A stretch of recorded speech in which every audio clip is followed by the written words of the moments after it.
Pretty early. He, so he gave me assignments when he knew he was going to be coming back, and he lived in Coconut Grove. And this is when we were living, I guess, in Miami Springs. Maybe we'd moved, but he would give me assignments like between now and the next time I show up, you have to have written me 3 stories. And I would. And then he'd say, oh, Susan, this can be a book. This should be a book.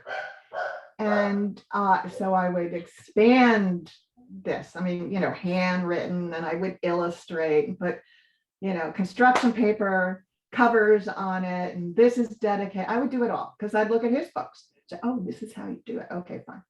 At the same time, I was a Girl Scout. And I had this fantastic collection of pals. And everybody was really creative. And we would find ourselves, let's put on a play, or let's put on a puppet show. Well, who's going to write it? No, I'll write it. And Gail's going to design the costumes. And this is going to. So we were constantly doing all of that kind of a thing.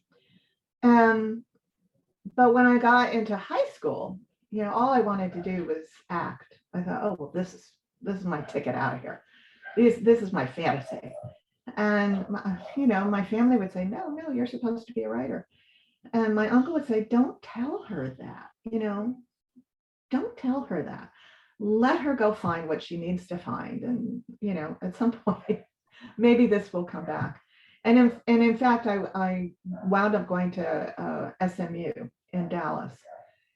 I guess I graduated high school in 72, and I got to Dallas. And Dallas was not anywhere anybody from Miami was going at all, which appealed to me. And my dad had said, well, you can only go where National Airlines or its sister airlines will take you. So I had opportunities in some other wonderful schools that I would be accepted at, and I had to let go of because it wasn't on the route. But Dallas was, and Braniff flew Miami to Love Field, and zippity doo dah, there I'd be. And for 2 years, I was on this beautiful, strange Texas campus, in the theater department, which was it was wonderful and small, tiny. And the acting program was pretty intense. And loads of people that I went to school with, are all working actors now. But I was writing again. There was no formal playwriting program at all. And a older student, a girl named Beth Henley, said to me, Susie, if you want to write, you got to get out of here, because there's just there's really not a program. And Beth was writing her own stuff, and would become very, she'd become very famous for it. But I wound up having to transfer anyway because my dad had a stroke, and they ironically wanted me to be closer. So that meant Tallahassee. So I landed at FSU, where I honestly didn't want to be from before because it was so huge and so many people from my high school were there. But the funniest part of it was that it took national hours to, puddle jump between Miami to get to Tallahassee. Hours. A little stop in Tampa, a stop in Orlando, a stop here. It took forever. And, my parents thought this was such a good idea. But when I got there, I tried to sort of fabricate my experience at SMU, where you knew everybody and your guidance counselors were at hand all the time. And that was not going to be this place. I had gone from, this little marvelous boutique to the McDonald's of theater.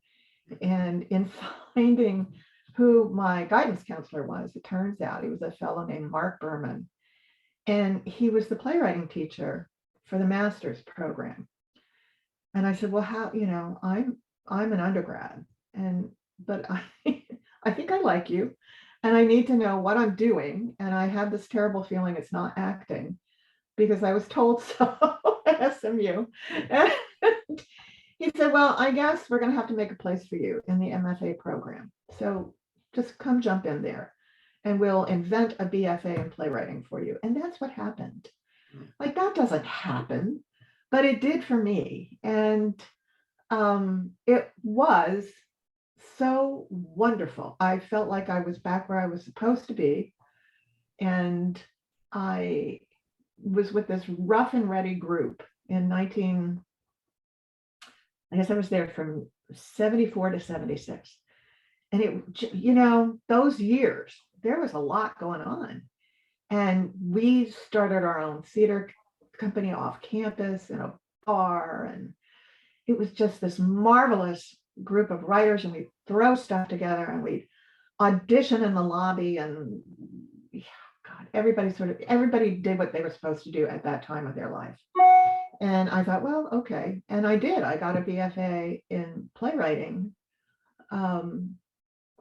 And then graduated and came home and started like figuring out what am I supposed to do.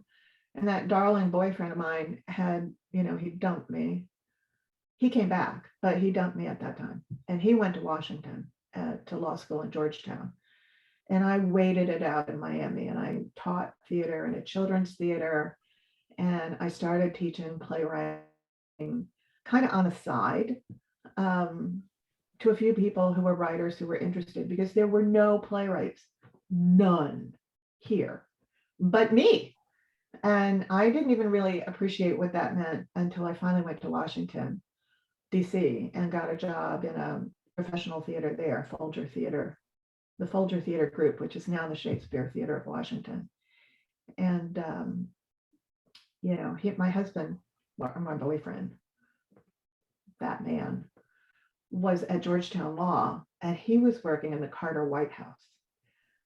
So again, we had no money, but the Carter White House people weren't interested at all in going to the Kennedy Center.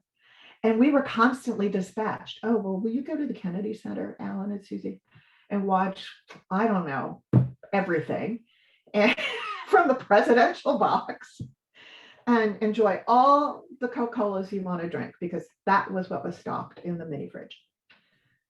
And it was great. I mean, it was great. So, and I was writing there too. I was, but had really envisioned I was heading to New York. And Alan said, no, we're going back to Miami. I said, well, you have a job. What do I have? I have the Zev Buffman Theater and I have the Coconut Grove Playhouse. And everything I already know there. And there's not much there. Why are you making us do this? And his profound words were, Suits, if I'm a lawyer in DC or New York, it's like being a plumber. But if I'm a lawyer in Miami, from what I already know, I can be anything, and so can you, because we know it. So let's just go home.